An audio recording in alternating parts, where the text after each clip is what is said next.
Hi guys, my name's Matt. My name is Finn. And welcome to Finley's Karting channel.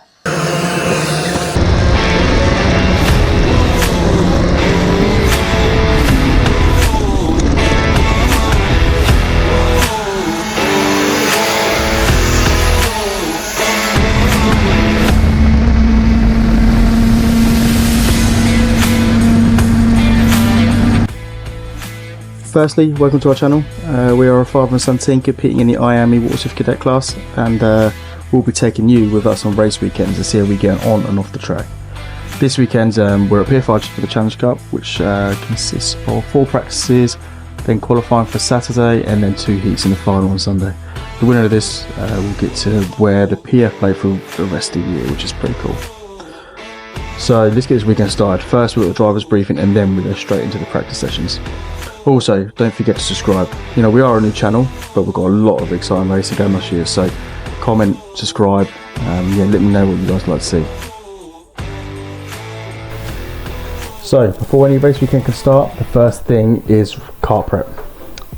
So here I've already actually kind of prepped this a little bit at home before we got here, but the race engine's already on, the correct sprocket's already on. The main things is putting the fluids in, so fuel, water, checking the brakes, make sure they work, and then tyre pressures, and then we're pretty much ready to hit the track. Also guys, I forgot to mention, at the end of this video we'll also be reviewing the cost of this weekend, so stay tuned to find out how much this weekend cost us.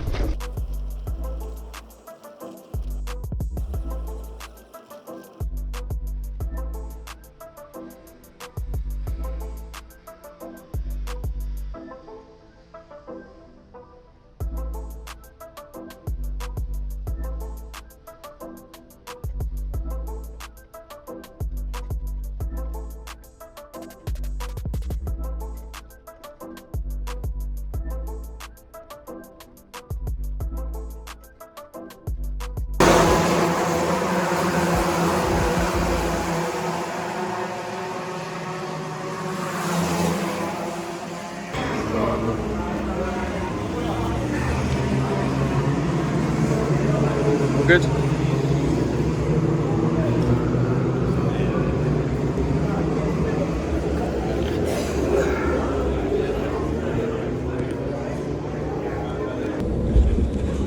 Right, get ready. So we always said, yeah, just warm them tyres up.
So that is the first session done.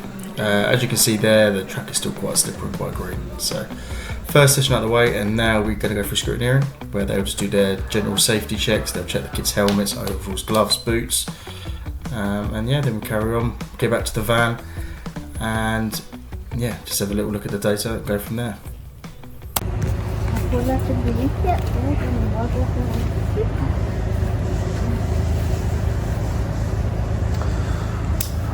Right, it's qualifying time now. So all the practices are done. We're sitting around sort of third to fourth quickest. But yeah, we'll see how we get on in qualifying.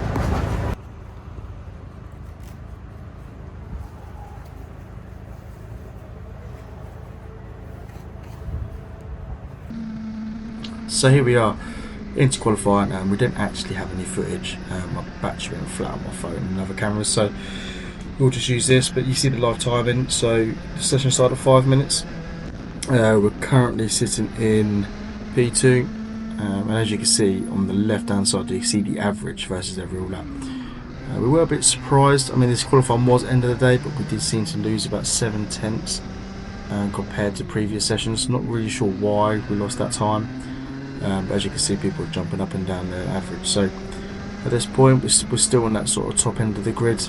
But what you don't see in this is Finn's last flying lap.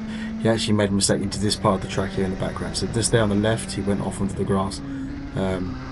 Great save to keep it on track, but because of that, the average dropped. As you can see here, the check flags come out, but the drivers are still crossing the line. So as they cross over the line now, you'll just see Finn goes from P2, P3, all the way down to P7. So it's a bit disappointing, but you know, when you're on the fine limits, this is what happens.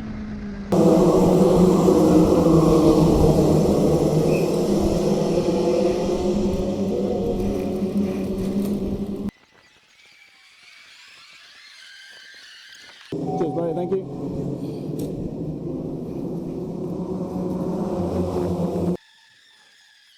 So here we are, it's Sunday morning, and we are about to go out for Heat 1. We're starting P7 after yesterday's qualifying, so a bit further back than we want to be, and you soon learn it's very hard to overtake in karting. So yeah, we'll see how we get on. Only last things to do now are checking tyre pressures. So you see here where I'm just going to start doing the tyre pressures now, so they're at that optimum before it goes out. And then that's it, the rest is down to Finley.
All right.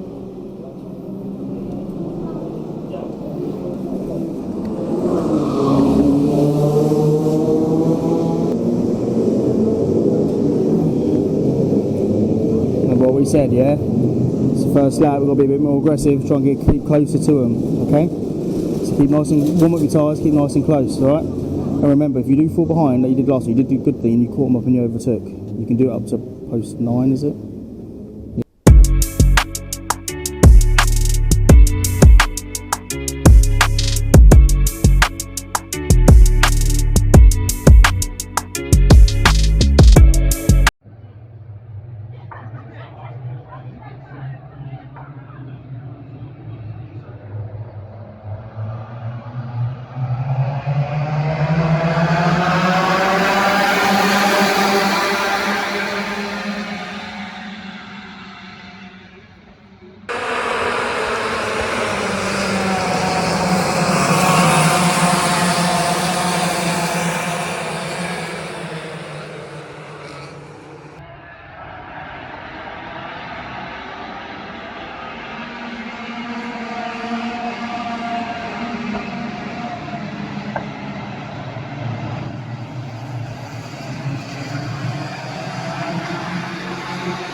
Firstly, I'd just like to apologise for this camera angle. I am on a body cam, and to be honest with you, I kind of forgot that I was recording because I'm trying to hold the live time in my other hand. I've got a phone in the other.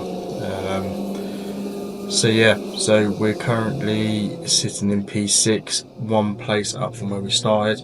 But what you soon learn in karting is that it's very easy to fall off the front pack. As soon as you lose that toe from the front pack, it's really, really hard to get it back. And you do get a bit of a train effect around here. So you can just see they're trying to overtake, but where the lap times between them are very, very close. Any sort of positive things we can find here is we did drop off a little bit, and once Finn did get that toe, we did break into the 105s. I think in this race, just up there with the sort of top three, top pack. So the pace is there. The problem is it's starting so far back. But the main goal for the heats is to progress. So long as you finish higher than where you started, and then as you accumulate points through the heats, you start the final in a better place. So for us, it's kind of just recovering to try and get a better place for the final.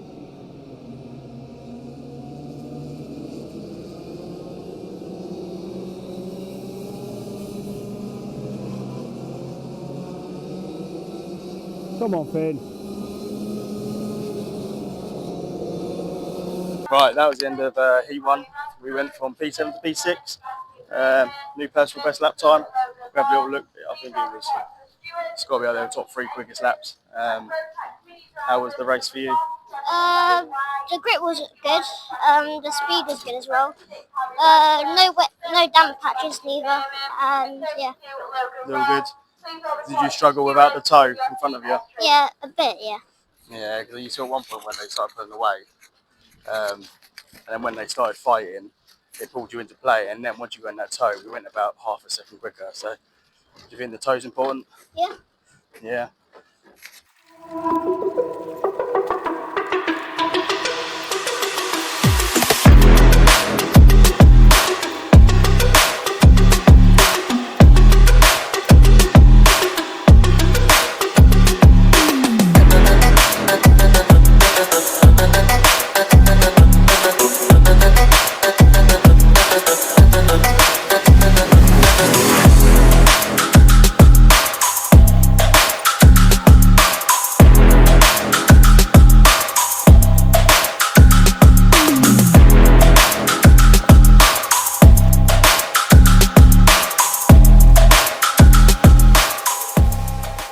Okay, ready?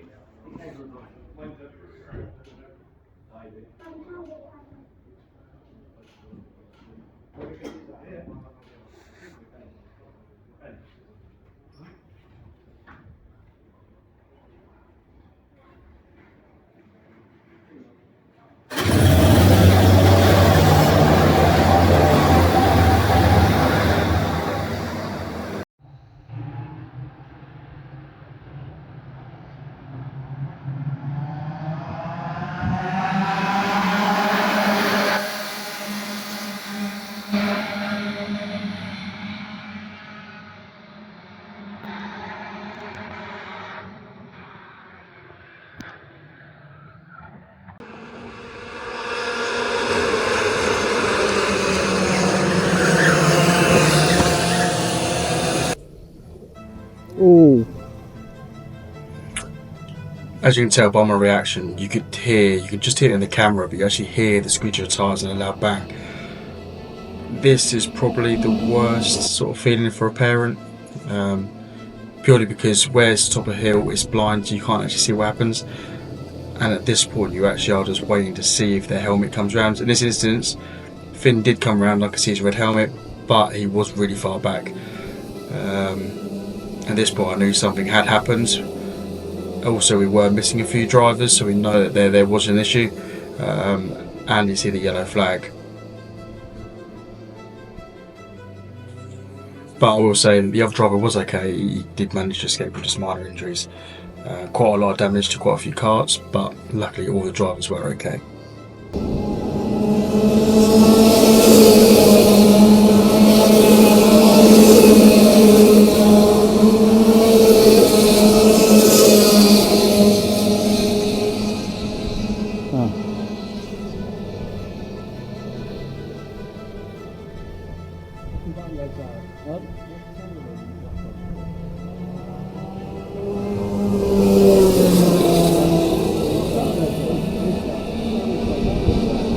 So even though the yellow flags were out, the marshals weren't able to clear the track quick enough.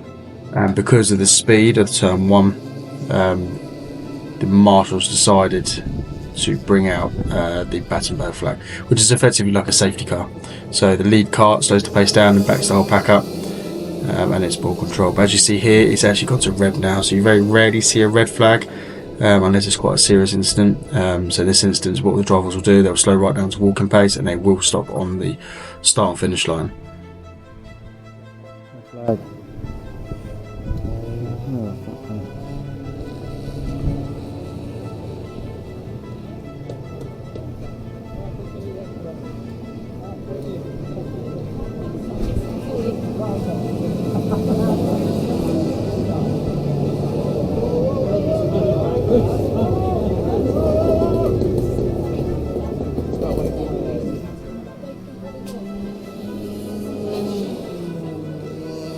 You're right.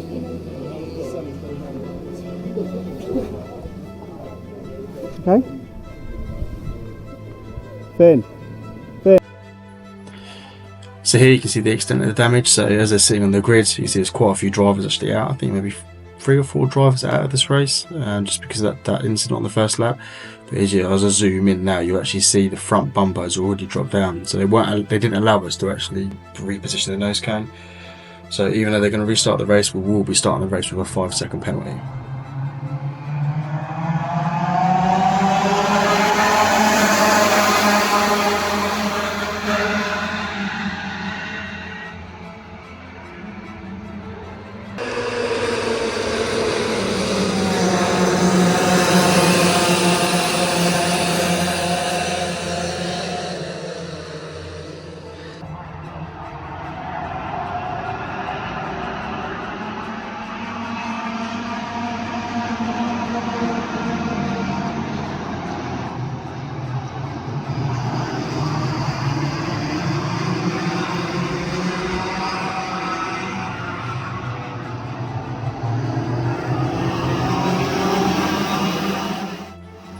So at this point of the race, I didn't actually know what had happened in the incident. We didn't know what drivers were really involved. We knew a few drivers were out, but we didn't know who was actually involved in the incident. And also, we didn't actually know what damage was done to the car. So during these times when it's a red flag, you're not actually allowed on the track. The driver's not allowed to leave the car. So I spoke to Finley through the fence briefly, and he did say he felt a bit of a vibration. But I said to him after a few laps, if he doesn't feel right, pull in. So at this point, karts are generally quite fragile. You probably have got issues with the track and other things as it's set up. So, you know, for the amount of damage Finley's got, you know, he's driving pretty well.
So that's in the heat 2. Quite an eventful one. We had a red flag, got quite a lot of damage on the car. So we actually got a drop down penalty as well in that one. So it's a 5-second penalty. That's when the nose gets jumped. But what happened on the first lap, first corner? So the two in front of me collided into each other and spun right in front of me. And then what did you do? Hit them in the front. Oh, head on? Yeah, head on. Oh, really? Oh. Did it feel different after that? The steering wheel vibrated a bit, it did. Okay. On the straights. Okay, that might explain why we lost a bit of pace then. So what we'll do, we'll get back, we'll check it all over. So where did we finish that race? We finished on track P6, but we will get a 5-second penalty, so we're probably going to get lower down to, I don't know, 11, 12. But we'll see. I think there's a few penalties going to be in that one because of the situation. But this is the damage after the race, so as you see. So this is the drop down. So these brackets here are meant to fit against this bar flush. If you do hit anyone, what happens is it pushes the bumper in past that bracket, and that's what gives you the drop down. So it's meant to stop people hitting each other basically and push each other out of the way. Obviously in Finley's situation, he had no choice, so it's a shame we'll get a 5-second penalty.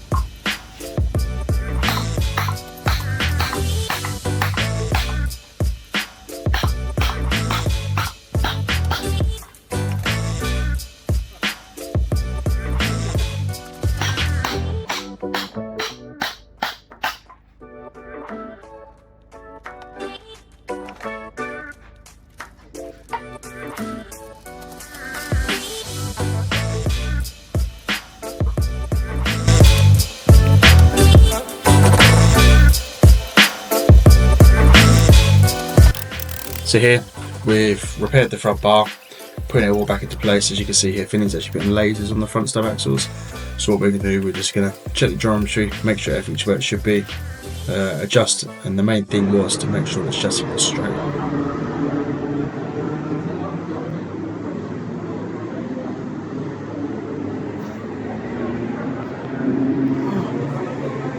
Right, you know what you're doing, yeah? Remember to stick on the back of him, okay? Right, do your best. Have fun. I love you. Alright?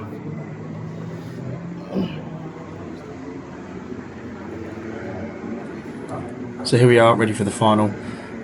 So with the results we've had today, we're actually starting P5. So we've made a few places up for the heats, but as you can see throughout the day, the pace is really close between all of the drivers. It's very hard to make places up. So yes, it kind of puts us third row. Would be nice to be another further row up, but it is what it is. You're going too fast again. Why are you so fast?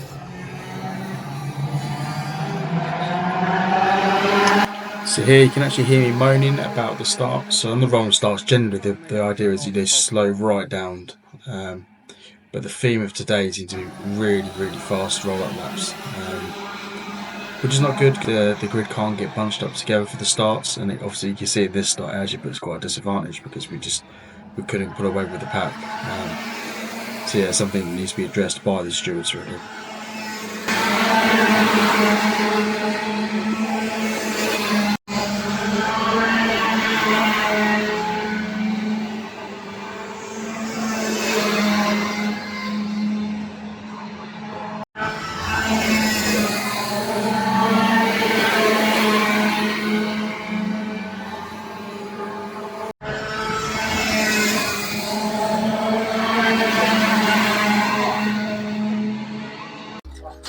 Right, so that's the final done. We ended up coming P5. We did make a change before the final when it appeared that we did the wrong one. So we sacrificed a bit of pace, but we had a good fight. We still made a place up. Actually, no, where did we start? We started 5th, didn't we? So we finished 5th. But overall, you know, it was good considering we had that big ban. We had to do a lot of work to get the car back to where it should be. Yeah, I can't fault it. How was it for you? On the straight line, it felt a bit slow on the straight line, but out of corners, it felt alright. Yeah. So it's more down to gearing. Yeah. It's got the wrong gear, didn't we? So before we end the video, what I thought I'd do is run through how much this weekend actually cost us. So race entries, £185. A set of slick tyres, £160. This weekend we actually went through a starter motor as well, so that was £65. Sprocket and new chains, we bought a couple of them, so that's £75. Fuel for the car was about £15, and then just general consumables. So that is your chain lube, WD-40, all the little necessary things. So in total, you're looking at £510 for the weekend. So let me know what you think. Do you think it's expensive? Do you think that's what you expected? Yeah, let me know what you think. And thank you again for watching this video. Please like, comment and subscribe. We've got a few big races coming up in a couple of weeks. So yeah, keep a look.